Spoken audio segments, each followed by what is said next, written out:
Good afternoon. 3:06 now. News Talk 105.9 WMAL, where we are making sense of the news. Coming up this hour at 3:30, we'll talk to Brad Wilcox about marriage, why it's so important, and how it might save our country, actually. Brad's got an interesting new book on the subject. We'll talk to him about that. Congressman Bob Good is joining us here at 4 o'clock. Of course, the head of the Freedom Caucus. Want to talk to him about something that's emerging in D.C. right now that I think very much involves his role. Bob Good will join us. That's coming up. Then at 4:30, we've got a special guest here, an exclusive interview with a woman who was the first in line to be stopped on the GW Parkway yesterday by out-of-control climate protesters. She was right there when they jumped out in front of her car and created staggering traffic on that road. We'll be joined by her coming up at 4:30. Then 5:30, Congressman Troy Nehls is here. You can join us, 888-630-9625, 888-630-WMAL, on the subject of chaos in Washington, D.C. We have an ongoing barricade situation in Southeast D.C. at this hour. You just heard us talking about it on the WMAL news break. 3 D.C. police officers were shot this morning while serving an animal cruelty warrant. NBC Washington's headline, suspect still barricaded in home. They say 3 D.C. police officers were shot, wounded, early Wednesday. The shooter continued to fire gunshots from the home in Southeast D.C. The officers are all expected to recover, thank God. The officers were serving an arrest warrant for cruelty to animals. Somebody opened fire on them at about 7:30 this morning. The shooting suspect remained barricaded in the house as of even this hour. The suspect continued to shoot at police hours after law enforcement shut down several city blocks, forcing multiple schools into lockdown. So, the long and short of it is several officers injured in gunfire, and the gunfire continued going later into the day.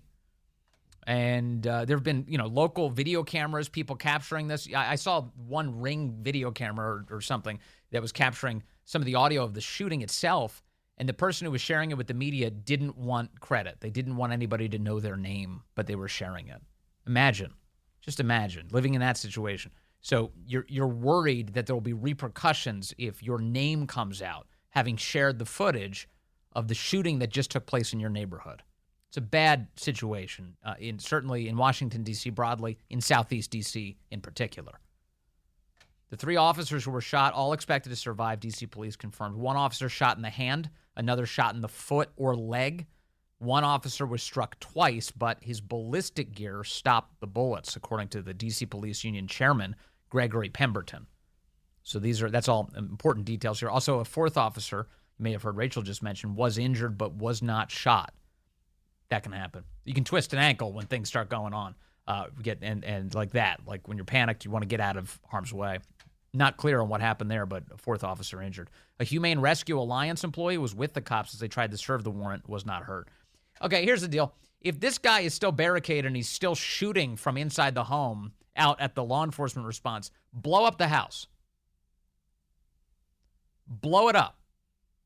He made his choice. Blow it up. Ram the front door open. If you want to use non-lethal, go ahead. Go crazy. But get the guy the hell out of there. Tell everyone you've got 10 minutes to clear the area. Everyone else, if you'd like to live through this, get out. Blow it up. So he's shooting cops. We have a situation here. We have 3 cops shot this morning in Washington, D.C. And he's going on this many hours later. This was 7 o'clock this morning that this all went down. We're still dealing with the ramifications of this. The neighborhood's there. The school's there. And the cops, look at the hand they've been dealt. Imagine what would happen. That guy opened fire. Imagine if, they were able to get him into custody. How quickly would he be out in public again? Unfortunately, in D.C., it seems pretty quickly. How often are cops throwing cuffs on people and then they see them again later that evening? That's happening all the time. And all we don't get solutions. We don't get any enforcing the law. The cops are doing it, but everybody else is seeming to leave them behind. The few cops that are still on the force. We just get a lot of finger pointing. Oh, it's the D.C. City Council's fault. Oh, it's Congress's fault. Oh, it's the mayor's fault. And everyone's pointing at each other. Everyone's like, oh, it's somebody else. Oh, it's the U.S. Attorney for Washington, D.C. It's the Attorney General for Washington, D.C. It's the courts. It's the fact that the crime lab was not working. Are you sick of this crap? I am totally sick of it. Totally sick of it. In Washington, D.C., I got to say, out of all the crime stats we have, D.C. apparently seems to be the one headed in the worst direction in the entire country, and it just so happens to be the nation's capital. It just so happens. Do I have audio of Karine Jean-Pierre today on this subject? Yeah, so Karine was asked about this today. Oh, here it is. I found it. Karine was asked about this today at the White House. Hey, does the president believe the nation's capital is even safe to visit right now? What does the president even know? The president can't remember when he was vice president, but here's her answer. Does the president believe the nation's capital is safe for Americans from across the country to come visit? I mean, look, we hear the reports and see the data as well. And all violent crime anywhere is completely unacceptable, not just here in D.C. We're going to call them all out in communities across the country. Everyone in every community in this country wants the same thing. They want their families to be safe. How's that working? And not get into... When was the last time they called out violent crime, by the way? She claims that we're going to keep calling it. When are you doing that at all? I don't hear that. Do you hear that from the White House on some sort of regular basis? People are living in fear inside the nation's capital. When was the last time the White House even uttered a word about it, other than when prompted in a situation where they're now pretending like it's somebody else's fault? Will Karine tell us this is Trump's fault? Is this somehow Trump's fault? Because the border being open, obviously, as you know, is now Trump's fault. By the way, we have an additional breaking news situation. Apparently, shots have been fired near the Chiefs Super Bowl parade in Kansas City, Missouri. Today's the day for the parade. But here in the nation's capital, yeah, we've got a barricade situation going on. And the White House says, oh, well, we talk about this all the time. So is she going to blame Trump here? This country wants the same thing. They want their families to be safe, and not get into politics on this. The president is wanting to make sure that communities feel safe, and we're not seeing that from congressional Republicans. We're just not. Oh, there it is. They continue to get in the way. By the way, the congressional Republicans, to the extent that they've gotten involved in any of this, have said that they'd like to take over Washington, D.C. because of how poorly it's run. Democrats do not support that. The president has taken action. He puts that in his budget every day, making sure that we make Puts that in his safer, budget every day? and we're just not seeing that from Republicans. And so we're going to continue to do our job here. We want Congress, Republicans. What is she even talking about? The president puts together a budget every day? Is that what you're saying? He puts in his budget every day, he says, make crime go away. $5 billion. Or what is she talking congressional members to join us in that, and I'm going to leave it there. Republicans. I'm going to leave it there. I can't talk about this anymore. Notice she didn't answer the core question. Does the president believe the nation's capital is safe for Americans from across the country to come visit? No answer to that question. Because the answer is no. To the extent that Biden's aware of it at all. No. Now, Biden's fine. Biden lives in the most highly secure facility in the entire district. Everyone else, you're on your own. You're living within vicinity of a guy who's barricaded, having shot 3 police officers, continued to fire throughout the day, and you don't even want to give your name to the media when you share the footage from outside of your home of the chaos. That's the situation right now in D.C.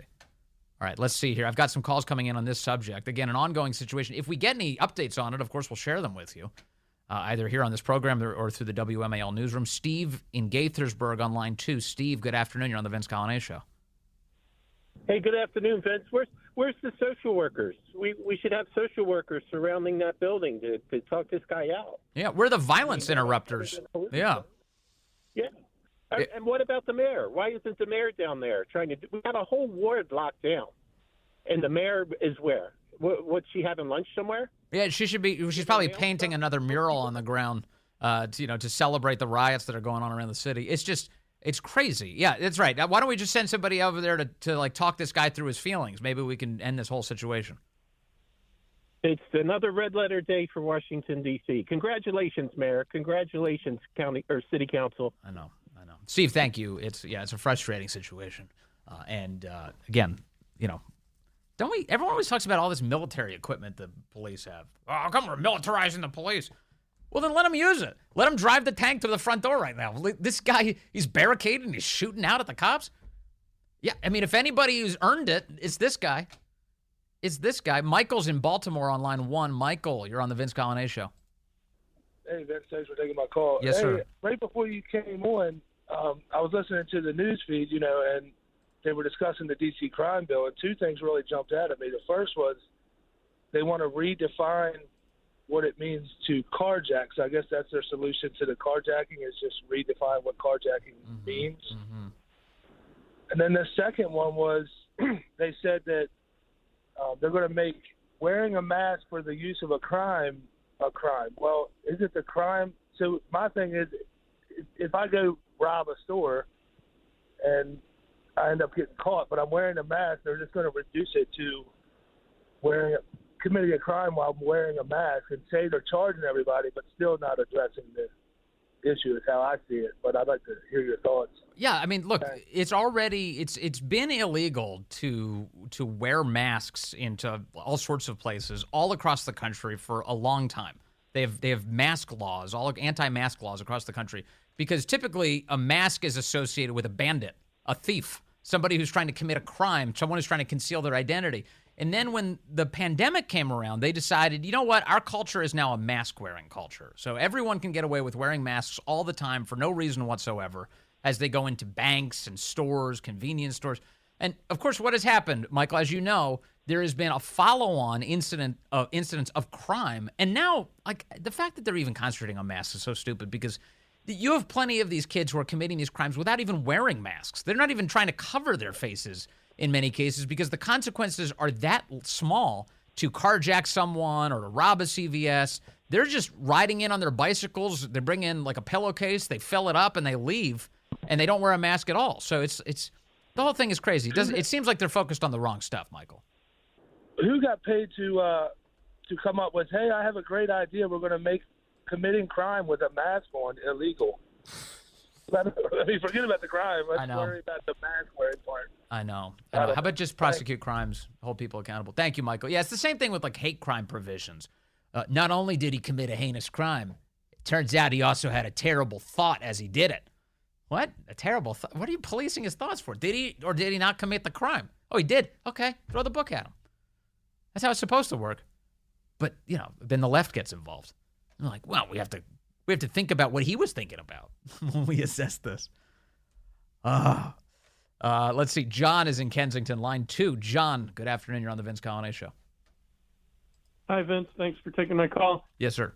When Corinne Jean-Pierre was saying that the crime was unacceptable, if you remember, that was Barack Obama all the time. Whenever something happened, he would just say it's unacceptable, and then he would move on and not come back to it again. He did that, if I remember correctly, he did that after it came out that the IRS was targeting conservative groups. He came out with a statement initially that sounded exactly like what you're saying, John. He said it's unacceptable, totally unacceptable. And then later he acted like it's actually no big deal at all. Who cares? Stop picking on the IRS.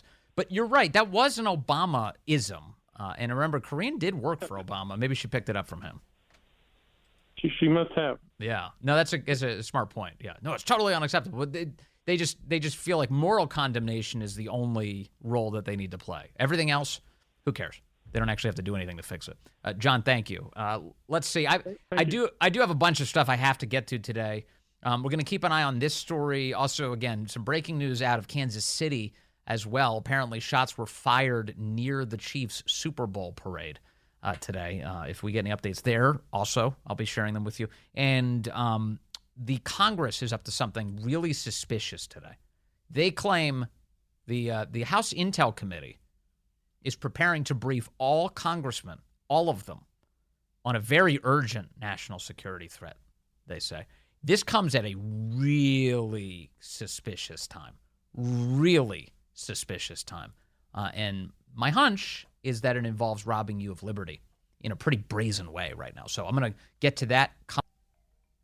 Okay, an update for you from the Kansas City Star, local paper, of course, Kansas City, Missouri. They say several people have been shot after gunfire erupted during the Kansas City Chiefs Super Bowl victory parade. They say it was at the conclusion of the rally today. At the conclusion of the rally, quote, there were shots fired west of Union Station. Everyone has a Union Station. They have one in Kansas City. Near the garage, and several people were struck. According to a spokesman for the Kansas City Police Department, officers have detained 2 armed people for more investigation. We need people to exit the area quickly and as safely as possible. Avoid the parking garage in order to facilitate the treatment of shooting victims. Kansas City PD saying on Twitter that shots have been fired around Union Station. Please leave the area.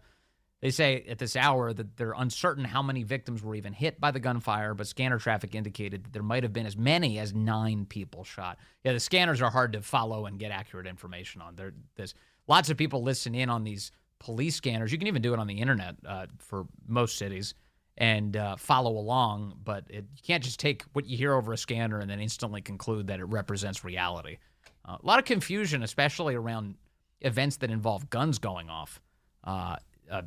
Those are situations where sometimes there's no civilian that's firing a gun. Sometimes a police officer either fires a gun purposely or accidentally or whatever. But the point is, you got to kind of wait a bit before you get any sense of the accuracy of this. And especially in the very early minutes, it's almost always guaranteed that something wrong is being broadcast or shared or disseminated that'll be walked back in the time to come. So we'll see. That's again, Kansas City police are saying that multiple people have been struck in a shooting at the tail end of the Chiefs' victory parade today after coming off of that big Super Bowl victory this weekend, their second in 2 years.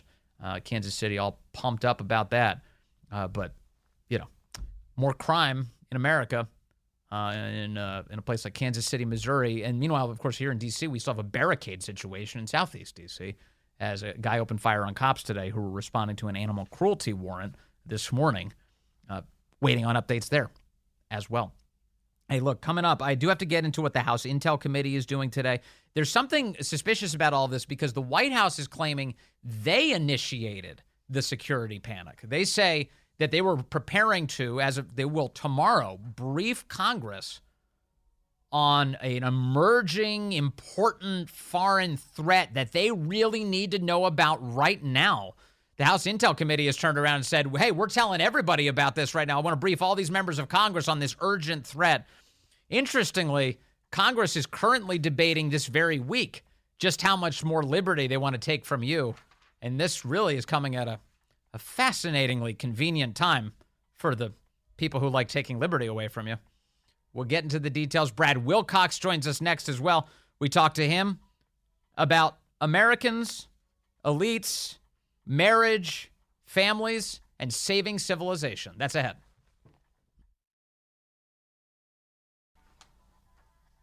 Hey, good afternoon to you. It's 3:35 here at News Talk 105.9 WMAL, where we're making sense of the news. Coming up today, Congressman Bob Good joins us at 4 o'clock. Congress debating on just how much spying they can do on American citizens. Bob Good has some thoughts on that subject. At 4:30, we're going to speak to a woman who was caught in the front of climate protesters yesterday as they shut down the GW Parkway. She was the first vehicle to be encountered by these crazy people.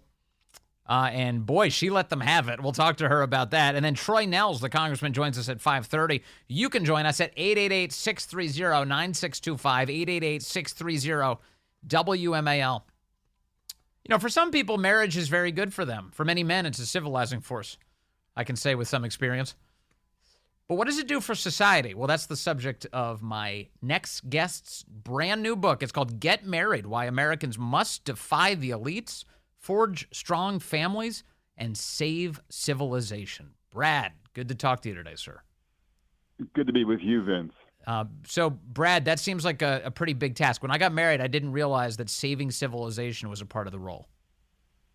Yeah, Vince, I think a lot of us think about marriage and love, Valentine's Day, obviously, just in terms of like our own adult relationships or maybe even our kids. But, most civilizations across time and history have used and relied upon marriage to help basically forge a stronger society. Yes. So how is society enriched by marriage? Well, I live and work in Charlottesville, kind of almost literally under the shadow of Thomas Jefferson's Monticello. And he's famous for the Declaration, for, that phrase, life, liberty, and the pursuit of happiness. And when you look at what's happening with life in terms of deaths of despair getting higher and higher, when you look at liberty in terms of the American dream, out of reach for too many Americans. And then finally, we look at the pursuit of happiness. What we're seeing on all three of those fronts is some, really dispiriting trends. We've seen, for instance, happiness coming down in recent Gallup surveys. And on each of those three things, deaths of despair, the American dream, and happiness, we find out that the number one predictor of those things is the share of married Americans or the share of married parents. So that's where basically there's a connection. So for instance, what we see is that men and women who are married are about twice as likely to be very happy with their lives compared to single men and women. And so because we have fewer and fewer women and men tying the knot, we're seeing more and more Americans reporting that they're unhappy with their lives. So if you get more and more of a share of the country that is miserable in a democratic system, that has implications for how your country's governed, correct? Completely. I mean, I think there's this phrase from China called the bare branches, and it describes actually men in China who can't get married and don't have kids. And they're just kind of susceptible to the economic and political and cultural winds in more profound ways and in negative ways compared to people who are grounded by having the benefit of a spouse and children. Now, I will say that for many years, popular culture has depicted marriage as a way that people become miserable. That if once you become married, the old ball and chain, it's like you got misery ahead. It's one person for the rest of your life, and there's been a lot of kind of knocks on marriage through the years, and you say that that's the wrong way to view this. Yeah, I mean, there's been kind of the idea that it's a ball and chain for men, but I think even more so in kind of a lot of news reporting and commentaries in places like the New York Times and Bloomberg. I talk about these things in my new book, Get Married. What we see is that marriage is depicted as a pathway to misery and a miseration for women, and that if you kind of don't get married, the story goes, and you're going to be both richer and happier. But in fact, the real story empirically is that both men and women who are married today are, again, about twice likely to be very happy, and they have about 10 times the assets as head towards retirement in their 50s. That's a lot of money compared to their never married and also divorced peers. Yes. If my memory serves correctly, interestingly, stats on divorces are going down. But my impression is that's because marriages are going down. Fewer and fewer people are even being married. So of course, you have fewer who get divorced. Right. A lot of Americans are 1 and 2 today, but the divorce rate has come down. It's probably closer to 40%. So it's not perfect, but it's better than it was in the 70s and 80s. And there are ways, Vince, you can kind of minimize your risk of divorce. People who go to church, for instance, are about 30 to 50% less likely to end up in divorce court. People who have regular date nights, it looks like they're less likely to get divorced. And men who make an effort to stay stably employed also see their risks of divorce plummet. So again, there's some things that couples can do, that men can do to stabilize and strengthen and maximize their odds of succeeding at marriage today. What role does money play in all of this? Of course, people always point to divorce. The number one reason people get divorced is finances or disputes over money. But when it comes to getting married, are the poorest among us getting married? How are the middle class people doing? And how are the wealthiest people doing in terms of marriage? So there is a class divide when it comes to marriage, and it's new, obviously, since really the 70s when this kind of began to creep up. Back in the day, so to speak, there wasn't a big class divide. There wasn't a big racial divide in America. I mean, there was a time in American history when African Americans were more likely to be ever married compared to whites. So a lot's changed since the 60s. A lot of bad things have happened in some ways. But today, we do see working class and poor Americans are less likely to get married in the first place and stay married in the second place. And that's partly because what I have found in my research for this book, Get Married, is that having particularly a husband who is stably employed with a decent income coming into the household is a huge predictor of marital stability and marital quality. It kind of minimizes financial stress. And there's just something, even today in 2024, that women tend to prefer a situation where they can rely upon their husband to kind of provide that strong financial foundation. Now, they can work or not. That doesn't affect marital quality today, but kind of having a husband who is working full-time is kind of a non-negotiable, even again in 2024. So once again, going back to societal obsessions and all the things we're told, society is very obsessed with talking about advancing women in the workplace. That's been a long-running theme in our country. And certainly there's been a tremendous amount of success on that front.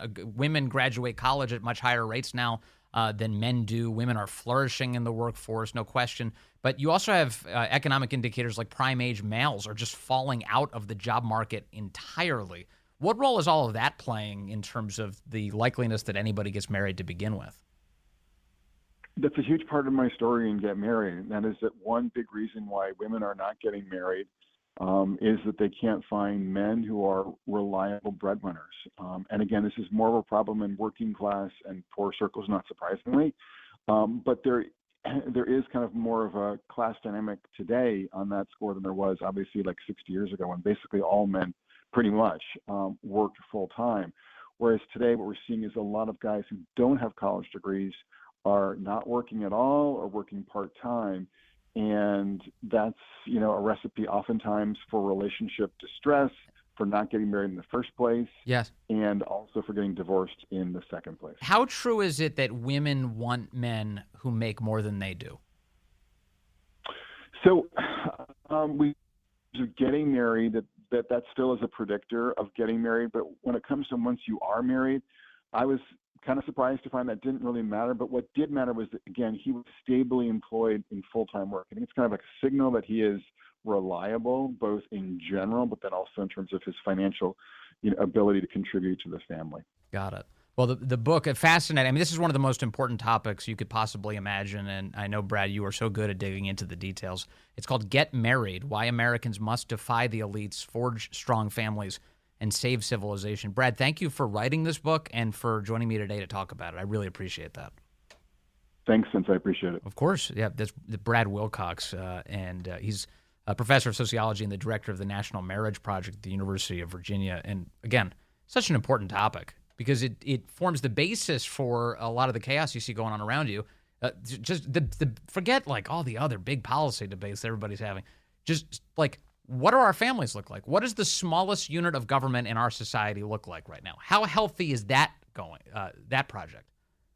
And the answer is it's kind of headed in the wrong direction. So what can we do to fix it? This is kind of eye-opening topic. Great to talk to Brad about it. Okay, let me talk about the Intel Committee now, because in a couple minutes from now, we're going to be joined by Congressman Bob Good. He is the head of the Freedom Caucus. And there's a very important debate going on in Washington right now, mostly out of public sight, mostly. And in fact, some of it's intentionally being kept from public sight. So here's what's going on. Today, the House Intel Committee Chairman, Mike Turner, Republican, told everybody in Congress they need to go to a SCIF, that is a classified, like an area where you can discuss classified information, for a briefing on FISA ahead of a possible vote this week.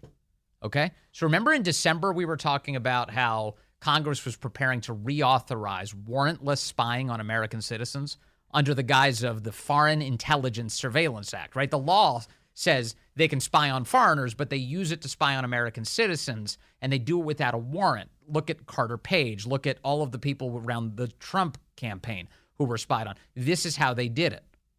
This is the spying activity, and they have been abusing it rampantly. Every time this comes up in any scrutiny whatsoever, it turns out that the federal government is constantly abusing the civil liberties of Americans, spying on them, not securing a warrant, and using powers that are supposed to be dedicated to targeting foreign adversaries instead on American citizens. And this has been the trend in Washington. After 9/11, of course, the Patriot Act gets passed. The Patriot Act, it has a great name. It's here to defend us. It gets weaponized against us. And so here you have, in December, that big conversation, and Congress kicks the can. The can was kicked to when? April. So it's coming up next month. That's the deadline. So this very week, the Congress is debating reauthorizing FISA. What kind of changes need to be made? And so suddenly we get an announcement that there's a very urgent security threat that all of Congress needs to discuss today. You starting to see where I'm going with this? A very urgent security threat. Mike Turner, dear colleague, the House Permanent Select Committee on Intelligence has identified an urgent matter with regard to a destabilizing foreign military capability that should be known by all congressional policymakers. Rule 10, Clause 11C1 of the Rules of the House of Representatives for the 118th Congress directs the House Intelligence Committee to promptly call to the attention of the House a matter requiring the attention of the House. On February 13th, that was yesterday, the committee voted to make certain intel information available for review by all members of the House. This information is available for member-only review beginning today through Friday. All right, so all the members of the House can go stare at this right now.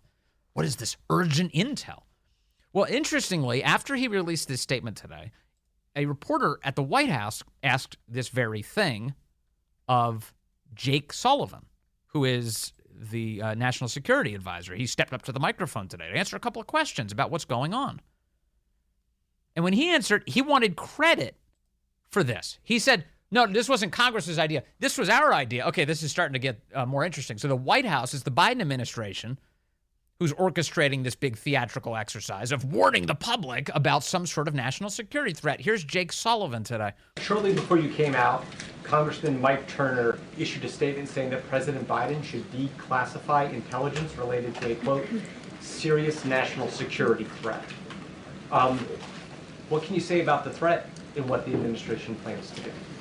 So first, I reached out earlier this week to the Gang of Eight to offer myself up for a personal briefing to the Gang of Eight. And in fact, we scheduled a briefing for the 4 House members of the Gang of Eight tomorrow.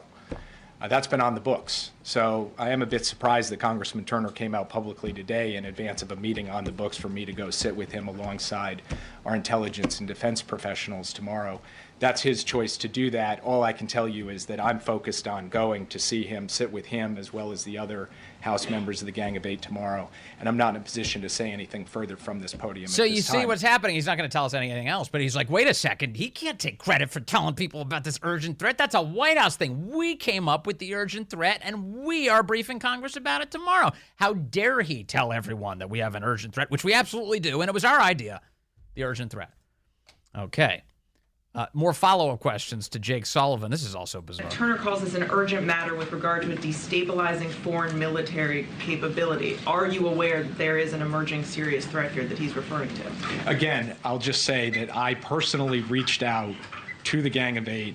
It is highly unusual, in fact, for the National Security Advisor to do that. Oh, this is so exceptional. This is such a pressing threat. The National Security Advisor, that's me, in case you were wondering, never briefs Congress like this. This is so unusual because the threat is that urgent. It's insane what's happening right now. So, yeah, I'm kind of a big deal. Did that to set up a meeting. The Senate's not here. The 4 House members have agreed to that meeting. This is well before Congressman Turner came out today. Oh my We'll gosh. have that conversation tomorrow. I'm not going to say anything further But do you believe today. that this is about the same thing? When you set up that meeting to reach out. Yeah, no, so this is kind of giving away the game because she asks a very obvious question. Well, wait a second. He didn't even say what it's about. So how do you know that it's exactly about the same thing that you're talking about? Well, the answer to that is because, like, this is security theater.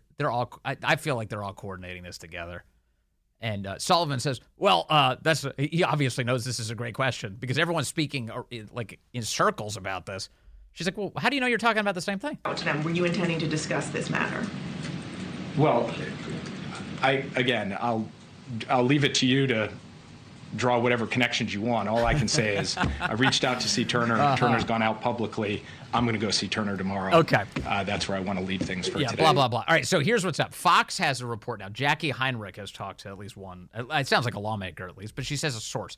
A source tells Fox the material Turner is asking the Biden administration to declassify deals with a concerning Russian capability. Oh, here we go again. It's always Russia.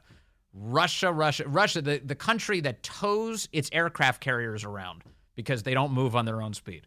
They can't even get to Kiev, whose interference in the American election involved buying Facebook ads that influenced nobody to do anything. The whole thing is so completely stupid. Jackie Heinrich says that the source says the potential seriousness of the threat is grave. However, the threat is not immediate in nature. Oh, it's not. It's not immediate. So all this urgency that they're talking about, it turns out is not urgent at all. What is urgent? Well, they are considering renewing all of their spying powers this week. More on that in a moment. It turns out they want to take Congress into secret session, to avoid our prying eyes. Hold on. Boy, a lot happening as we speak even. So here's the deal. Again, the state of play. The House Intel Committee says all congressmen need to come in for a secret briefing right now on an urgent national security threat. The White House says, hey, we deserve credit for arranging this sharing of intelligence. We're the guys who set this up. Meanwhile, Congress this week is debating renewing the federal government's powers to spy on Americans without a warrant. Anybody suspect anything here that they're conjuring threats of? Jackie Heinrich says that apparently it involves a concerning Russian capability. She adds that Pentagon officials are now telling her that the threat has to do with space. Oh, sure it does. Yeah, it's Russian space lasers. We're going to find out all about that coming up. Here's the breaking news just happening in the last half hour. Apparently, Speaker Mike Johnson has pulled the FISA vote this week, says it's now not happening. He must be as suspicious as we are. More details ahead. Bob Good on the House Freedom Caucus has been fighting to get Americans' rights restored. We'll talk to him coming up in just moments. Don't miss a second.